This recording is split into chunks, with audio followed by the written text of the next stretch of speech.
Por que convém um padre ser celibatário? Pensa só, a gente tem aqui, não sei, no Oriente, eu admito, eu não conheço qual é o costume paroquial dos orientais, mas no Ocidente, o costume dos paroquianos, né, deveria ser, o normal é ser, de comunhão, também de comunhão frequente, né, mas de confissão frequente, eu confundi porque começa com C também. Imagina, um padre, ele tem que ficar horas e horas e horas no confessionário lá, ouvindo a confissão dos fiéis. Então, só um exemplo, né? O padre acorda, ele tem que rezar o breviário. O breviário são várias horas canônicas que ele tem que rezar. Então, são quantas? Acho que 6 horas canônicas, se eu não me engano.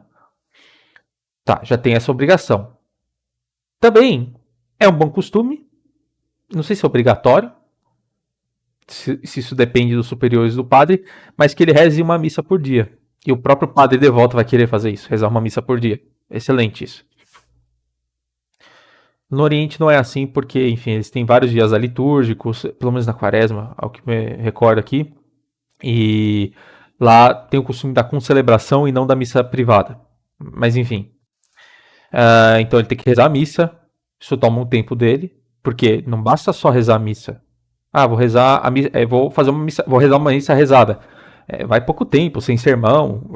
Vai o quê? 30 minutos? Não tem comunhão dos fiéis. Se ele estiver sozinho, vai ter no máximo um acólito com ele lá, que vai comungar também, sei lá, pode ser que não comungue. Mas ainda assim, né, tem toda a preparação antes e depois.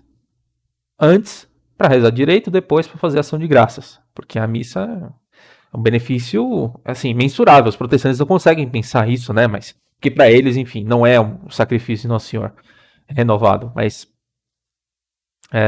nossa, agora que eu vi que o Lucas tá de tênis e paletó. Mas tá bom. Agora eu entendi que os caras estavam zoando que ele era inimigo da moda. Mas eu pensei, é porque ele tá de camisa preta com paletó. Não, é porque ele tá de tênis mesmo, é. Tá bom, o debate não é sobre isso, é só um comentário, né? Mas é capaz o Banzoli, se ele ver esse vídeo, ele reclamar que eu brinquei com isso. Não que eu seja, só ultra da moda, né? Eu tô aqui com a camisa suja que eu vim do trabalho. Eu aproveitei, né? Porque ficar mais arrumadinho, né? Não vou pegar uma camisa polo aí, ou pegar uma camiseta.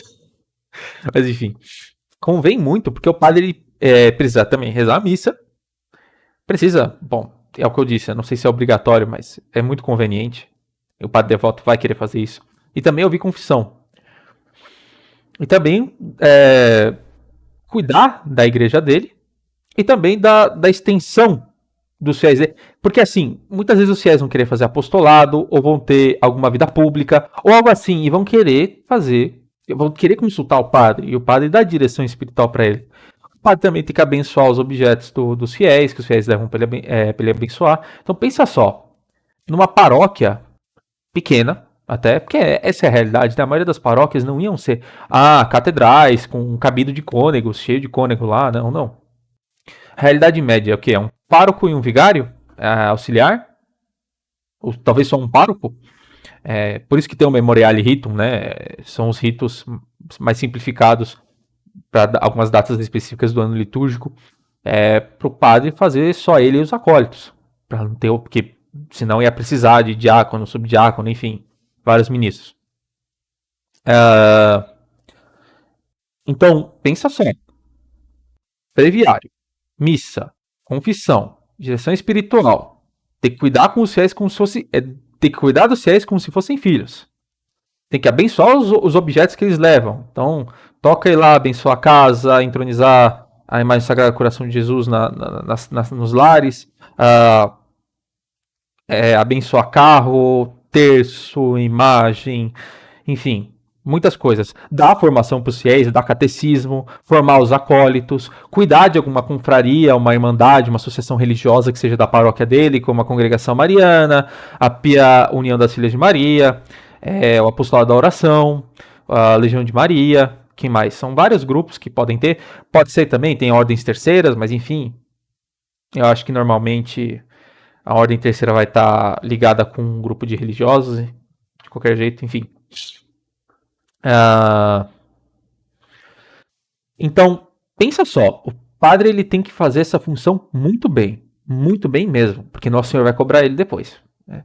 Cada um, Nosso Senhor não dá a quantidade de talentos para cada um e depois quer os frutos daqueles talentos que eles deu. Então, o padre recebeu o sacerdócio, o Senhor vai cobrar as contas desse sacerdócio quando o padre morrer.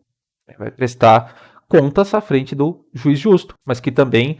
Então o padre ele tem que fazer essa função muito bem mesmo, porque a salvação dos fiéis dele depende dele cumprir bem com a sua função, porque se ele dá escândalo, os fiéis podem perder a fé. Se ele descuida de fazer um bom sermão sobre algum tema, alguns fiéis podem viver em pecado. Ou enraizar maus costumes, mesmo que eles achem que não seja pecado, mas é pecado, e depois não conseguir sair quando descobrir que é. Ou outros exemplos que eu poderia citar. O padre também tem que.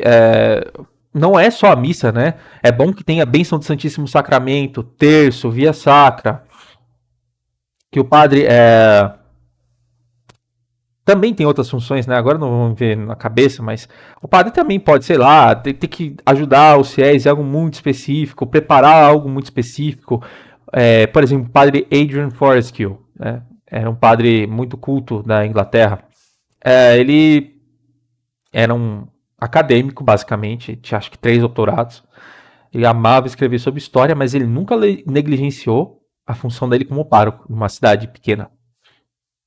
E ele formava os acólitos dele, passava um tempão formando os acólitos dele para não errar nada no dia de uma grande solenidade, por exemplo. Ele fazia essa preparação. Enfim, são exemplos aí da vida dos padres, né? Se o Lucas Manzoli lesse a vida dos santos, né? Esse que é o problema dos protestantes, talvez eles pensem essas coisas porque eles acham que não é possível cumprir. Então, se ele lesse a vida de São João Maria Vianney, você imagina, São João Maria Vianney, com a vida que ele levou, foi santo, modelo dos párocos. Imagina se ele fosse casado. O pai de família, ele também tem um outro grupo de obrigações. Então ele tem que prover para a família dele, tem que cuidar da esposa, cuidar dos filhos, cuidar da criação desses filhos. Porque não pode só ter o filho, tem que criar, que é uma alma, você não vai deixar. Se o pai, por descuido, se ele for descuidado, o filho dele pode perder a fé, pode não incutir a fé no filho, o filho crescer, ficar morno, não ter uma vida boa e acabar indo pro inferno depois. Então, são as obrigações do pai de família. E ele tem que cumprir também com excelência. Agora, você pensa só, um padre, o padre não pode trabalhar, porque é uma outra coisa que não convém pro padre. Aí o padre vai ter que cuidar da paróquia, vai ter que cuidar dos paroquianos dele como se fossem filhos, vai ter que cuidar da esposa, vai ter que cuidar dos filhos, cuidar da criação deles, vai ter que dar atenção para todos eles. Todos os filhos podem ser 2, podem ser 12, vai ter que cuidar da esposa. E aí vai ter que fazer tudo isso que eu falei: rezar o breviário, missa, confissão. Você acha que dá para fazer isso tudo muito bem, sendo um padre casado? Eu não acho. E é muito difícil. Muito difícil. Por isso que tem o celibato obrigatório. É um costume mais perfeito. Imita melhor a Nossa Senhora.